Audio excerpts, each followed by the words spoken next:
Like husband and wife కలిసిన తర్వాత మీరు ఇదివరకు కూడా కొన్ని వీడియోస్ లో చెప్పున్నారు, అవును. స్నానం ఆచరించాలా, నెక్స్ట్ డే పూజ చేయాలంటే తల స్నానం చెయ్యాలా? తల స్నానం చేయాలా, అభ్యంగన స్నానం చేయాలా అని చెప్పి. ఆ తర్వాత జనరల్ గా కూడా నైటే కాకపోయినా డేలో ఎప్పుడైనా హస్బెండ్ అండ్ వైఫ్ కలిస్తే గనుక ఆ తర్వాత కూడా స్నానం చేయాలా, ఆ తర్వాత తను ఏదైనా మంత్రం కానీ లేదంటే ఏదైనా శ్లోకాలు కానీ దైవానికి అసలు పగలు కలవడం అన్నది సరైన పద్ధతి కాదు. ఆధ్యాత్మికంగా పాల్గొనవచ్చు. ఆధ్యాత్మికంగా కాదు, అసలు మామూలు లెక్కగా ప్రకారంగా కూడా ఏ రకంగా చూసినా అది తగినటువంటి పద్ధతి కాదు. ఓకే, అది నాట్ టెక్నికల్ గా, అసలు ఐ మీన్ సైంటిఫికల్ గా కాదు, ఎట్లా కూడా కాదు, it's not correct. Okay, so దీనికి మీరు ఏం చెప్తారని?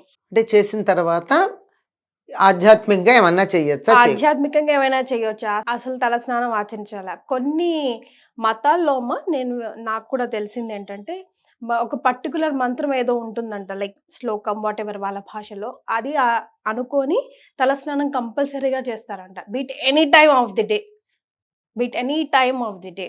మనకు అంత స్ట్రిక్ట్ రూల్స్ ఉన్నాయని నాకు తెలీదు, బట్ కిచెన్ లోకి అయితే డెఫినెట్ గా స్నానం చేసి రావాలి అన్నది అంతవరకు. మనకి అట్లాంటివి ఏం లేవమ్మా.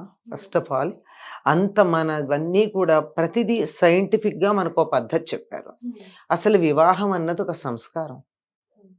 భార్యాభర్తలు కలవడం అన్నది సంతానం కోసం, ప్రజాయై గృహమేధినాం అన్నారు. సంతానం కోసం మాత్రమే భార్యాభర్తల మధ్య ఆ రకమైన శృంగార సంబంధం ఉంటుంది.